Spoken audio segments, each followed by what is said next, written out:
हरे कृष्णा। आप सभी लोगों का भगवत गीता ज्ञान प्रबोधिनी सत्र में स्वागत है। हम इसके 7वें अध्याय से चर्चा कर रहे हैं, जिसका शीर्षक है दिव्य मार्गदर्शक की पहचान।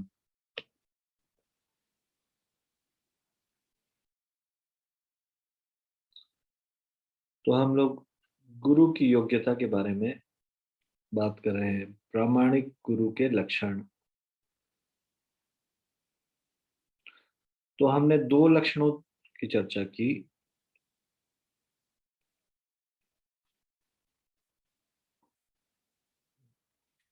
पहला लक्षण है प्रामाणिक गुरु वैष्णव होना चाहिए।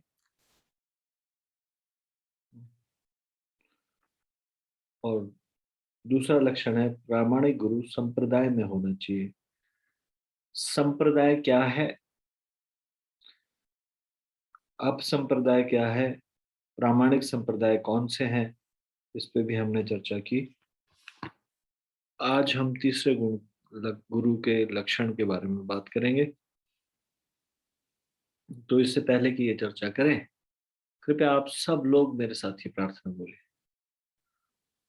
ओम अज्ञानतिमिरान्धस्य ज्ञानाञ्जनशलाकया चक्षुरुन्मिलितं येन तस्मै श्रीगुरुवे नमः।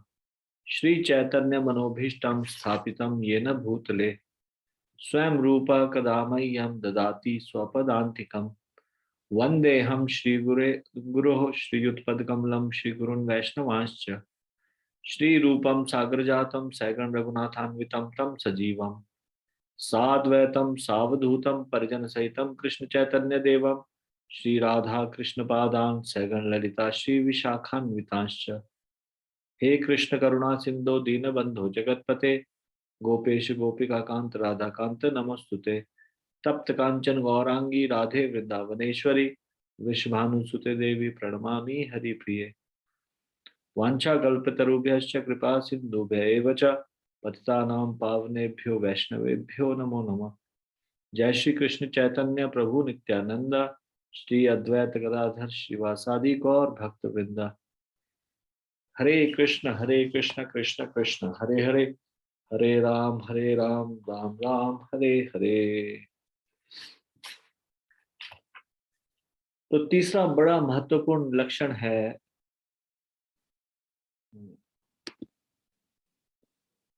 तीसरा लक्षण है प्रामाणिक गुरु गोस्वामी होना चाहिए।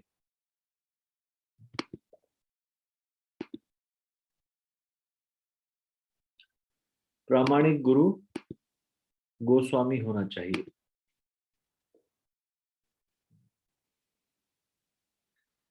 गुरु का आचार और प्रचार समान होना चाहिए। पहले विचार, फिर आचार और उसके बाद प्रचार, ऐसा बताया गया है।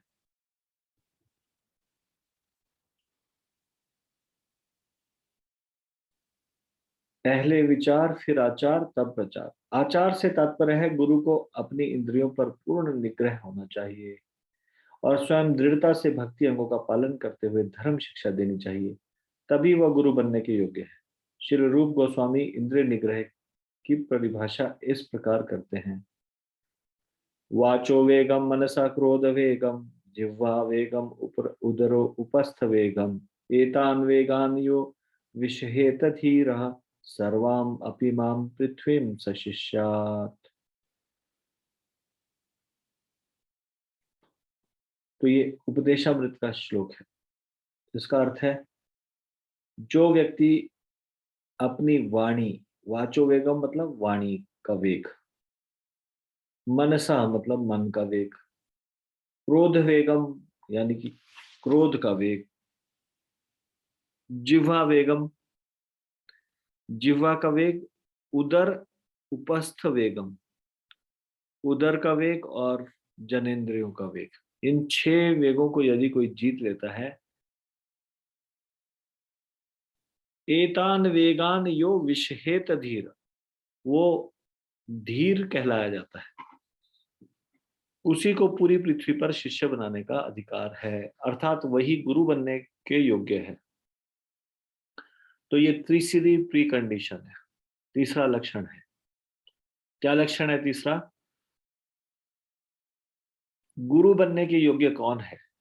जिसने इन 6 वेगों पर विजय प्राप्त कर ली हो। ये 6 वेग क्या है? ये 6 वेग है वाणी का वेग। पहला वाणी का वेग है।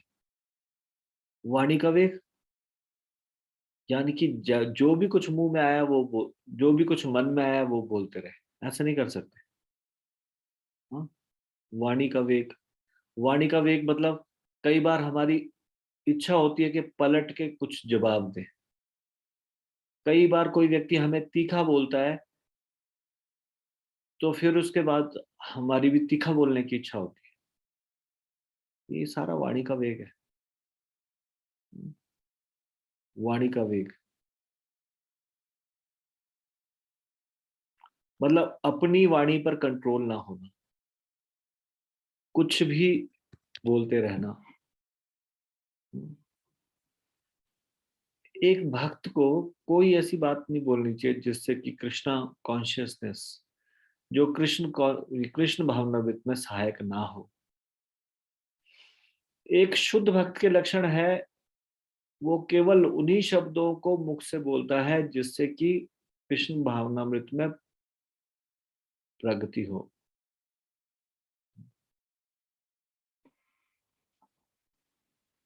वाचो वेगम, वाणी का वेग। मनसा, मन का वेग। मन के वेग को सहन करना क्या है कि मन कभी भी कुछ भी करता है। तो मन कुछ भी, जैसा भी मन चाहे वैसे मन को नहीं चलने देना। मन कुछ भी बोले तो उसको स्वीकार नहीं करना। यह है मन का वेग।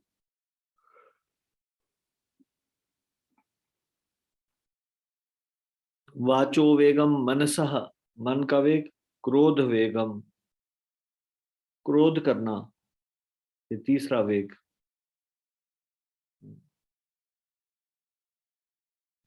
क्रोध, जो भगवान की भक्ति में अग्रसर हो जाते हैं क्या उनको क्रोध आता ही नहीं?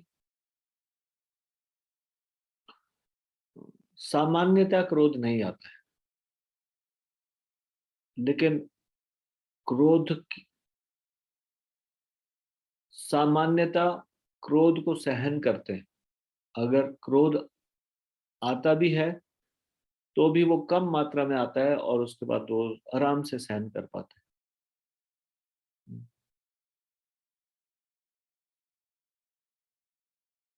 क्रोध का सही उपयोग क्या है? जो भगवान की निंदा करें, भक्तों की निंदा करें, उनके ऊपर क्रोध कर सकते हैं। उनके ऊपर तो क्रोध करना ही चाहिए। अगर कोई हमारे सामने भगवान या वैष्णव की निंदा करे तो वहां पे ऐसे नहीं कर सकते कि क्रोध को जीत के बैठ के चुपचाप से कुछ भी। वहां पे क्रोध का प्रदर्शन भी कर सकते हैं वैष्णव, जैसे कि हनुमान जी ने भगवान की सेवा के लिए क्रोध का प्रदर्शन किया और लंका को जला डाला। तो इस प्रकार से क्रोध के वेग को, सामान्य जीवन में क्रोध के वेग को सहन जो कर सके, वाणी का वेग, मन का वेग, क्रोध का वेग, जिह्वा का वेग। वाणी का वेग और जिह्वा का वेग दोनों अलग अलग चीज है। वाणी का वेग मतलब बोलने के मामले में हमें अपनी वाणी पर संयम रखना चाहिए, और जिह्वा का वेग मतलब कुछ भी चीज को मुंह में न डालें। जो भी चीज खाने का दिल किया तो वो बिना किसी रिस्ट्रिक्शन के खाना पीना, इसको बोलते हैं जिह्वा का वेग। जैसे मान लीजिए ये जिह्वा कैसे, सामान्य संसार के व्यक्ति को ये इधर उधर दौड़ाती रहती है। कभी कभी वो किसी रेस्टोरेंट में जाएंगे, वहां पे गोलगप्पे, चाट, रस, इस प्रकार से खाएंगे। तो इस प्रकार से भक्त लोग नहीं करते। भक्त लोग जो है वो भगवान को भोग लगाएंगे घर में, और फिर इस प्रकार से कोई शुद्ध तरीके से बना के ही खाएंगे, ना कि संसार में किसी के भी द्वारा बना हुआ, अशुद्धता से बना हुआ, इस प्रकार से नहीं खाएंगे। तो ये जिह्वा का वेग, उदर और उपस्थ का वेग। उदर का वेग अधिक खाने की इच्छा होना, पेट भर जाने पर भी खाना, मालूम है पेट भर गया है लेकिन फिर भी ज्यादा ठूस ठूस के पेट में भरना, ये है उदर का वेग। और उपस्थ यानी कि जनेंद्रियों का वेग, जरा भी संयम न करना,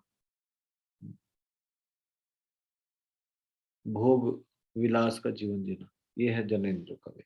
तो जो 6 वेगों को जीत लेता है वो धीर कहलाता है, उसी को पूरी पृथ्वी पर शिष्य बनाने का अधिकार है, यानी कि वो व्यक्ति गुरु बनने के योग्य है।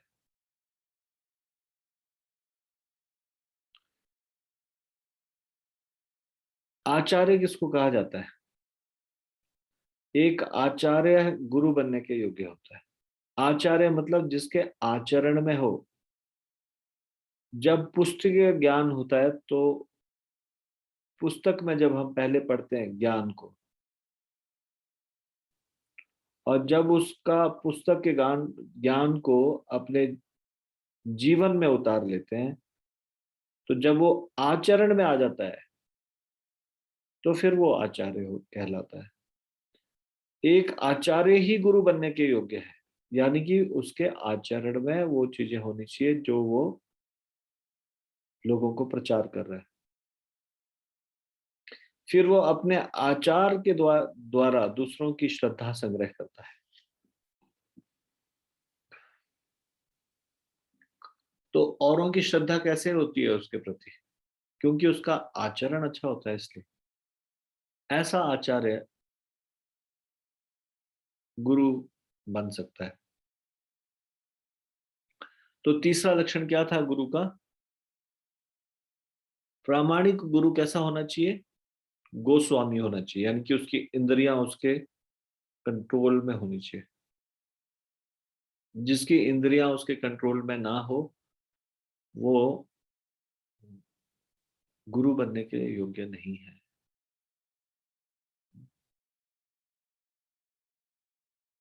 आचार और प्रचार में अंतर नहीं होता। He should walk his talk. Walk his talk का मतलब है अपने द्वारा बोले गए शब्दों पे चलना, यानी कि खुद भी पालन करना, ना कि सिर्फ औरों को शिक्षा देने के लिए बोलना।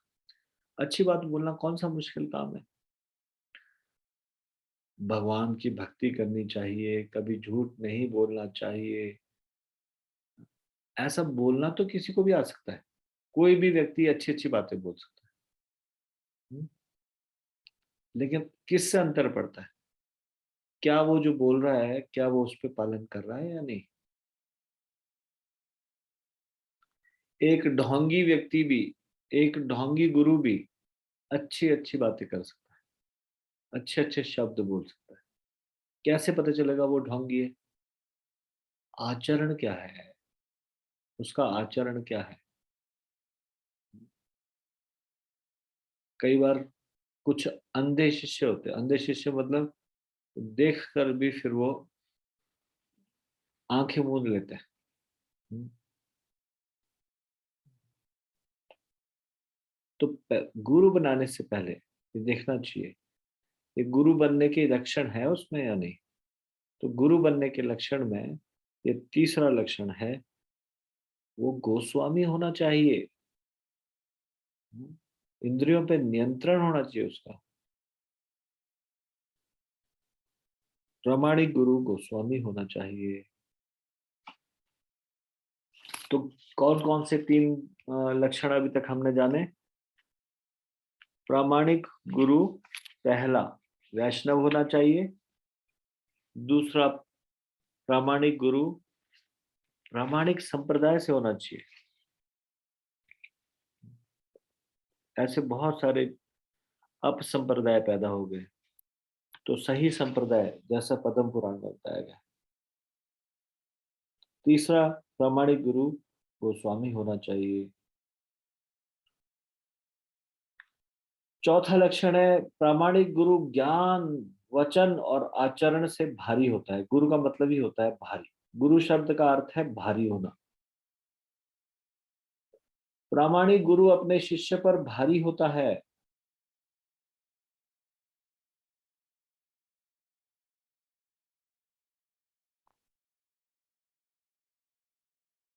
प्रामाणिक गुरु शिष्य के संशयों को, बुरी आदतों को काट फेंकता है।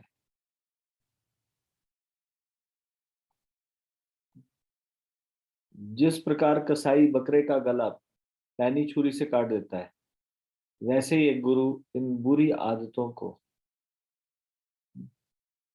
काट के फेंक देते हैं। प्रामाणिक गुरु शिष्य के कान खींचता है और उसको शुद्ध भक्ति के पथ से गिरने नहीं देता। प्रामाणिक गुरु के पास अपने शिष्यों को भगवान के पास पहुंचाने का एक बड़ा उत्तरदायित्व होता है। माँ की तरह प्रामाणिक गुरु शिष्य के साथ कभी सौम्य तो कभी कठोर व्यवहार करता है। एक भौतिकतावादी व्यक्ति जो मीठा मीठा बोलते हैं, उन्हीं उन्हीं को अपना मानता है। कौन अच्छे शब्द कह रहा है, लेकिन एक गुरु को हमेशा मीठे मीठे शब्द नहीं बोलने चाहिए। जरूरत पड़ने पे डांट लगानी चाहिए। उसके ऊपर इतनी बड़ी जिम्मेवारी है, प्रामाणिक गुरु के ऊपर जिम्मेवारी है। वो माँ की तरह कभी सौम्य तो कभी कठोर, इस प्रकार से व्यवहार करता है।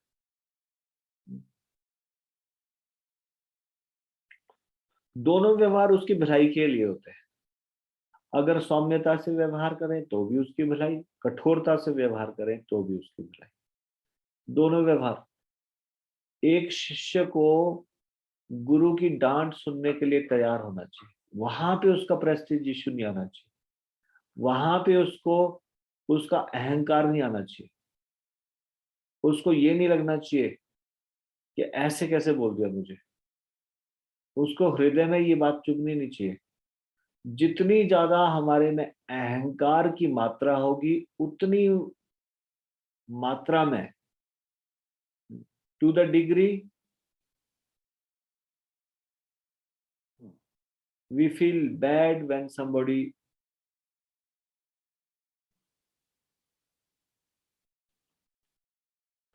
tell us और intervene us, और कोई हमको टोकता है या फिर हमको कुछ बोलता है, तो जिस मात्रा में, to the degree we feel bad, to that degree we have false ego in our heart, उतना हमारे अंदर अहंकार भरा हुआ है।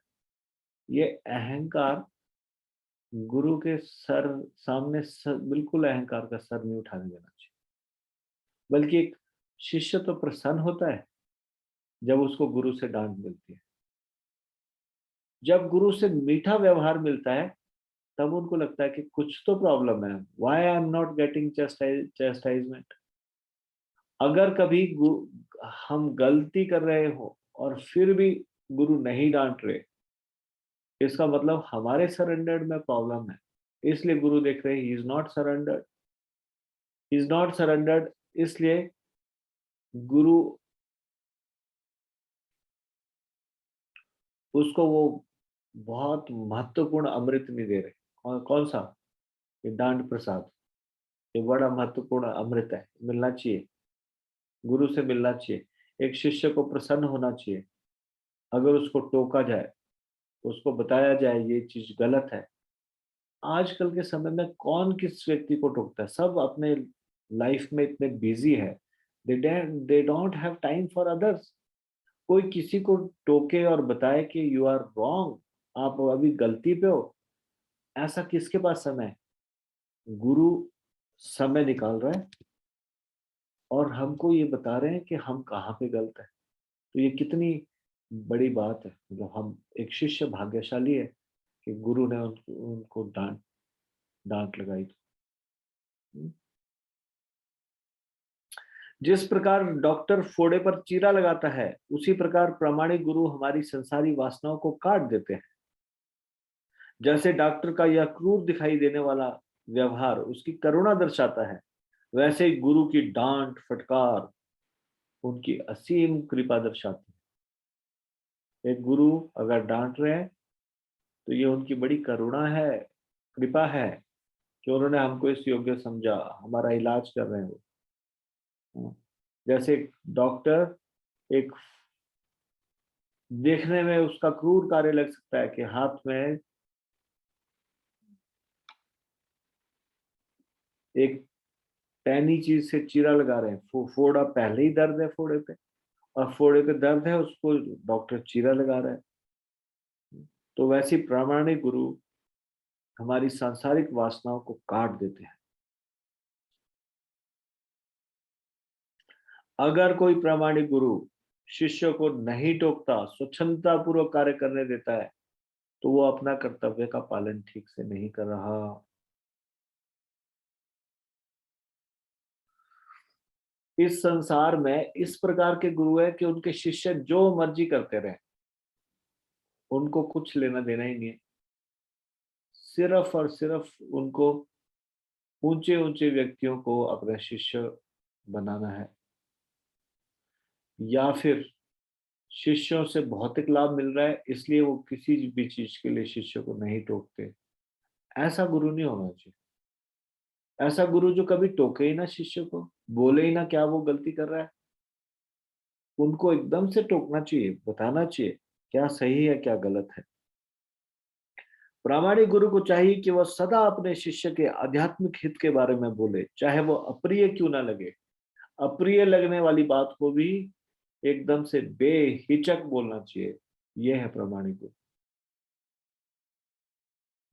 आजकल लोग ऐसे गुरु बनाना चाहते हैं जो उनको कुछ कहे ना, या ऐसा कहे जो उन लोगों को प्रिय लगता हो। ठगे जाना चाहते हैं। तो जो लोग ठगे जाना चाहते हैं उनके लिए इस संसार में ठग मौजूद है पहले से ही। कौन लोग ठगे जाते हैं? जो ठगना चाहते हैं वो ठगे जाते हैं। ऐसे कैसे कहा जा सकता है? कोई व्यक्ति कह सकता है कि नहीं नहीं मैं तो नहीं ठगना चाहता, पता नहीं।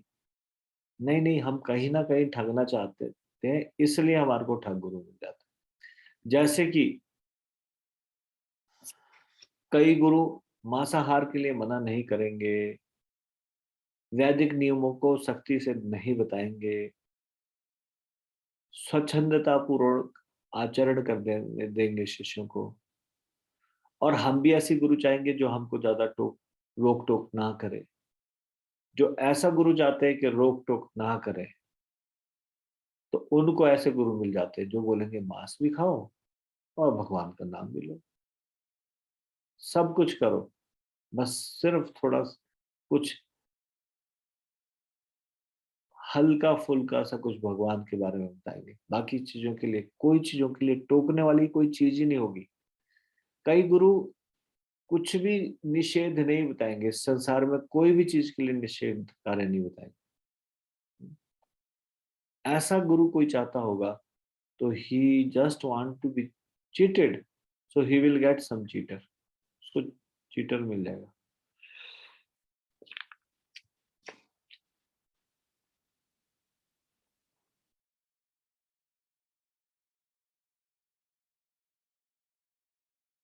तो ये 4 लक्षण हो गए। प्रामाणिक गुरु ज्ञान वचन और आचरण से भारी होना चाहिए, ये चौथा लक्षण था। अब 5वां और 6वां लक्षण की चर्चा हम अगले प्रवचन में करेंगे। यहाँ पे हम इसको यहीं पे विराम देंगे। भगवत गीता ज्ञान प्रबोधिनी की जय, श्रीमद् भगवत गीता की जय, शिल प्रभुपाद की जय, निताई गौर प्रेमानंदे, हरि हरि बोल।